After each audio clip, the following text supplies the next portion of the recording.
접근법은 좀 전에 전체 방정식을 모드 같은 거 구하지 않고요. 모드를 구함으로 인해서 단자유도계로 만들어져 가지고 단자유도계에 대해서 각각 직접 접근법을 써가지고 응답을 구해가지고 모드 영상을 곱해가지고 그 응답들을 다 합쳐가지고 전체 구조물의 응답을 구했습니다. 하지만은 직접 접근법은 이렇게 모드 영상으로 단자유도를 이렇게 바꾸지 않고 전체적인 행렬을 그대로 어, 그 직접 접근하는 겁니다. 여기서는 앞에서는 단자유도계를 직접 접근했지만은 여기서는 직접 접근법이란 것은 다자유도계를 한꺼번에 접근하는 방법입니다. 계산 시간이 조금 더 오래 걸립니다. 예, 그래서 절대적으로 큰 구조물 같은 경우에 직접 접근법을 직접 사용하는 건 거의 불가능하고요.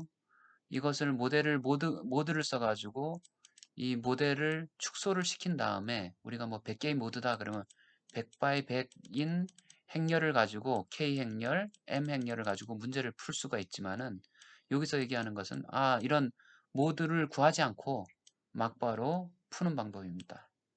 계산 시간이 엄청나게 오래 걸리겠죠. 오차도 많고요. 이게 아닌가벼 하면 시간이 엄청나게 허송되게 될 수 있습니다. 굉장히 조심해야 되는 방법입니다.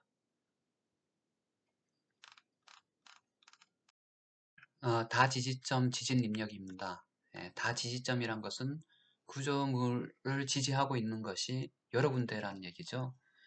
예를 들어서 장대교량 같이 혹은 주요 구조물인데 지지하는 면적이 넓을 경우에 왼쪽 끝단과 오른쪽 끝단의 지진 입력이 다를 수가 있습니다. 구조물의 관점에서 봤을 때 장대교량으로 봤을 때 다음 그림에서부터 각 지지점들이 멀리 떨어져 있어서 집안 조건들이 다르고 그 다음에 지진이 입사할 때 입사 시간차가 각각 도달하는 시간이 다르고 그리고 지지점별로 구조물의 특성이 다를 경우에 여기는 직접 기초고 여기는 깊은 파일 기초인 경우 이렇게 모든 지점에서 1, 2, 3, 4, 5, 6, 7번 모든 지점에서 동일한 지진이 입력한다라고 가정할 수 없습니다.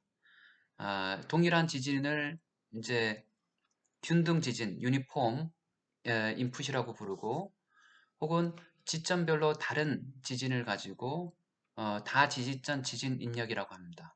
밑에서 봤을 때 지진파가 왼쪽에서부터 오른쪽으로 진행한다고 했을 때 전단파 속도가 2000 이상이 되는 굉장히 단단한 연암 지반인 경우에 있어서도 이 정도면 거의 경암 수준인 것 같은데 에서도 서로 간에 시간차들이 약간씩 발생합니다. 왼쪽에서 첫 번째 교각에서 시점을 0이라고 했을 때 제일 오른쪽 끝단은 0.3초 요 길이에 따라 가지고 그러니까 0.3초의 시간차 입력하는 시간이 다르고요.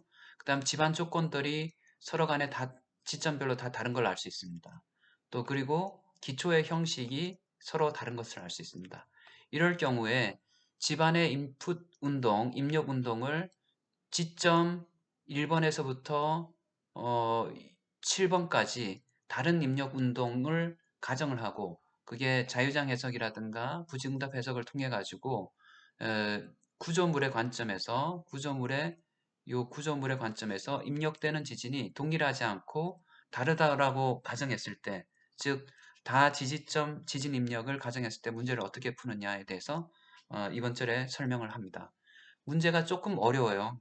그래서 굉장히 고급스러운데 이런 것이 있구나 하고 하나 두시고 나중에 직접 코딩할 기회가 있을지 없을지는 잘 모르겠지만은 상용 소프트웨어를 쓸 경우에 있어서 어떻게 이런 효과를 고려할 수 있는지를 생각해 가지고 고려 입력을 하면 됩니다.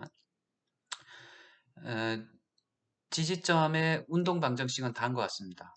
운동 방정식 4.5-1이라고 했고요. 여기서 구조물 S는 구조물을 가르치고요. G는 서포트 지점에서의 자유도를 얘기합니다. 그래서 구조물의 자유도, 그 다음에 서포트 지점에서의 경계면에서의 자유도를 구분을 했습니다. 그리고 경계면에서 실질적으로 하중이 가해지게 되는 거죠. 왜냐하면 여기에서 나타낸 변이들은 어, 위에 수식을 보면은 구조물의 변이가 토탈 절대 변이로 나타내 있네요. 절대 변이. 예, 절대 변이. 지금까지 우리가 문제를 풀 때 방정식은 상대 변이로 나타냈습니다. 절대 변이로 나타내다 보니까 오른쪽 항이 0이고 그 다음에 집안에서의 하중을 가해주고 집안에서의 변이, 지지점에서의 변이도 있습니다. 이렇게 문제를 풀 때 이렇게 지지점에서의 변이, 속도, 가속도를 따로 지정해 줘야 되고요. 예. 구조물의 시스템도 그 자유도를 집안 지점에서의 자유도를 우리는 지금까지 집안이 충분히 단단하다라고 했을 때는 이 자유도는 없고 실질적인 자유도는 지점에서 떨어지는 데서부터 자유도라는 것은 구조물 변이가 발생할 수 있는 노드, 절점을 얘기하는데요. 구조물 바닥면은 변이가 발생하지 않는다라고 가정을 해왔는데 여기서는 구조물의 요 지지점에서도 변이가 발생한다. 그것을 가지고 U sub G라고 했습니다. 그래서 앞에 것하고 관점을 생각해 봤을 때 우리는 UT, 절대 변이를 가지고 운동 방정식을 만들었고요. 그 다음에 각 지지점별로 지진 하중이 작용하게 된다라고요. 그 지진 하중이 지지점별로 다른 지진 하중이 작용할 수가 있고요. 우리가 지금까지 유니폼 균등 지진 입력을 했을 때는 요 절대 변이란 것은 집안의 변이와 구조물의 상대 변이, 즉 동적 변이를 합친 거라고 했습니다. 하지만은 우리가 요 문제를 풀 때 우리 지점별로 u 값이 서로 다르기 때문에 요 문제를 풀 때 있어 가지고 다지지점 입력일 때는 ut 값은 우리가 us 동적 변이는 같고요. 집안에서의 변이 값이 지지점별로 다 다르다라고 해서 이것을 여기서는 준정적 변이라고 했습니다. 균등 입력일 때는 u 값하고 균등 입력일 경우는 u 값하고 요 u 준정적 구조물의 변이 값이 같다고 보고요. ut 값이 우리가 여기서는 이렇게 나타냈고 기존에서는 이렇게 나타냈습니다. 집안의 변이하고 절대 변이란 집안의 변이 더하기 구조물의 변이다라고 했는데요. 여기서 문제를 풀기 위해서 구조물의 변이 더하기 구조물의 준정적 변이.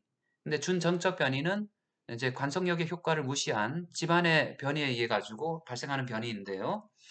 거의 정적인 변이입니다. 그래서 준정적 변이라고 했는데 에, 조금 어렵긴 하죠. 유니폼 서포트 익사이테이션일 때는 UG, 그 다음에 거기 멀티플 익사이테이션일 경우는 이렇게 쿼지 스태틱으로 나타나게 됩니다. 쿼지 스태틱은 UG 값에다가 각 지점별로 이게 다른 영향이 있으니까 영향 계수 행렬 IF 값을 구해줌으로 인해서 문제를 풀게 됩니다. 그래서 문제를 푸는 방식이 여하튼 어려워요. 이게 조금 복잡하긴 한데 결론적으로 문제를 푸는 데 있어 가지고 다음과 같이 가정을 했습니다. 예, 준정적 변이, 우리가 전체 변이란 것은 준정적 변이 더하기 동적 변이다. 그럼 정적 변이란 것은 균질 인풋일 때는 UG하고 같은데 실질적으로 균일 인풋이 아닐 때는 여기다 IF 값을 곱해준 값이다. 입니다. 그래서 이렇게 해서 문제를 위의식에다 대입을 시켰습니다. 그래서 US 값은 균등 입력일 경우는 서로 같고 이걸 유사 정적 변이 quasi-static displacement라고 했습니다. 그래서 quasi-static displacement를 구하기 위해서는 정적인 동적인 관성이라든가 감쇄를 고려하지 않고 정적인 효과만으로 UG 값을 사용해서 구합니다. 유사 정적 지점 하중이라고 부르고요. 그래서 이렇게 해서 구해가지고 문제를 풀게 되는데 자, 이제 앞에서 해서 다 전개를 시키고 여차여차해서 최종적으로 나온 수식이 다한 것 같습니다. 그 안에 나오는 수식들은 건너뛰겠습니다. 지금 꼼꼼히 한번 수식을 체크해 보시면 되고요. 지금까지 했듯이 우리가 했던 방정식, 구조물만의 방정식, 다른 얘기를 하면 지점 자유도가 없죠. 여기 구조물만의 감쇄행렬, 구조물만의 강성행렬, 구조물의 상대 변이로 나타낸 동적 변이 속도, 가속도입니다. 하고 오른쪽에 지진 하중이 가해지게 되는데 우리가 지진 하중을 구할 수만 있다면 지진 시 구조물의 동적 상대 변이를 구할 수가 있습니다. 그럼 요거를 구하는 게 핵심이고요. 이걸 구하기 위해서 어떻게 구하는지 절차를 보게 되면은 제일 처음에 u 집값이 가정돼 있다라고 보고요. u 집값, 집안에서의 변이, 지점에서의 변이, 속도, 가속도 값입니다. 거기에 인플루언스 팩터를 행렬을 구함으로 인해 가지고 준정적 변이를 구합니다. 그러면은 영향 행렬이란 것은 다음과 같이 이렇게 우리가 구조물의 강성 행렬로서부터 구할 수가 있습니다. 상대 변이에 관한 값이니까요. 그래서 제일 처음에 영향 행렬을 구하고 두 번째 중정적 변이를 구하고 구조물의 준정적 변이를 구하게 되면은 그 다음번에 무엇을 구할 수 있냐면은 유효 강성 중전적 요게 영향 행렬을 사용해 가지고요. 영향 행렬 해서 어 거기 유효 유효 하중을 구할 수 있고요. 지진 하중. 지진 하중을 구하게 되면은 지진 하중을 여기다 대입시키면은 어, 구조물의 상대 변이를 구할 수 있고요. US. 그럼 앞에서 구한 유조물의 상대 변이에다가 요거를 더 더하게 되면은 준정적 변이를 더하게 되면은 구조물의 절대 변이가 나옵니다. 절대 변이를 구하고 난 다음에 절대 변이는 이제 이렇게 앞에 수식에서 나왔죠. 이 절대 변이. 절대 변이를 구하고 난 다음에 우리가 구하려고 하는 구조물의 그 부재력을 구할 수가 있습니다. 절대 변이와 집안 변이를 알게 되면은 구조물의 부재력을 구할 수 있고요. 부재력을 구하고 난 다음에 지점에서의 발력 혹은 전단력 값을 이렇게 절대 변이와 지점 발력을 사용해서 구할 수가 있습니다. 그러면 요걸 두 개를 가지고 설계에 사용할 수 있죠. 이 방법이 너무나 복잡하기 때문에 이제 일반적으로 복잡하기 때문에 근사적으로 요 거기 유효 지진 하중을 어떻게 하면 근사적으로 구할 수 있을까라고 해가지고 가정들을 집어넣습니다. 집안의 집안의 관성력 상호작용을 하기 위해서는 질량이 필요한데요. 질량항을 무시를 했습니다. 그 다음에 감쇄 행렬도 레일리 감쇄를 이렇게 써버렸고요. 그 다음에 뭐 또는 감쇄항을 무시할 수도 있고요. 무시해가지고 해보면은 감쇄력 항을 무시해서 여차에서 감쇄력 항 안 들어가고 그 다음 요거 안 들어가고 다 하다 보면 근사적으로 뭐가 나오냐 하면은 다음과 같이 굉장히 이 위에서의 복잡한 수식이 이렇게 근사적으로 나오게 됩니다. 예. 그래서 나온 값이 뭐냐 하면은 우리가 그 영양계수, 그 다음 구조물의 강성, 영양계수, 집안에서의 가속도. 왜냐하면 우리가 일반적으로 집안 가속도만을 사용하니까요. 우리가 변이와 속도를 굳이 두 번 적분, 한 번 적분해서 구할 필요가 없이 그냥 가속도만을 사용해가지고 다 지지점에서의 유효 하중을 구할 수 있는데 다만 여기에 영향 행렬이 들어감으로 인해서 각 지점별로 다른 하중으로 분배를 해주게 됩니다. 근데 만약에 영향의 균등 지진 입력일 경우는 영향 행렬이 항등 행렬, 즉 1과 같습니다. 이럴 경우에 이거를 1로 바꿔놓게 되면은 위의 수식이 지금까지 배웠던 균등 지진 입력에서의 그 유효 지진 하중하고 동일합니다. effective earthquake force가.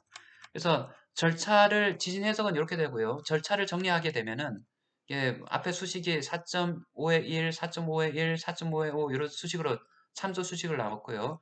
제일 처음에 지점에서의 운동, 가속도, 그다음 한번 미분해서 변이, 속도 한 번 더 미분해서 지점에서의 집안 변이 값을, 속도 값을, 가속도 값을 구한다.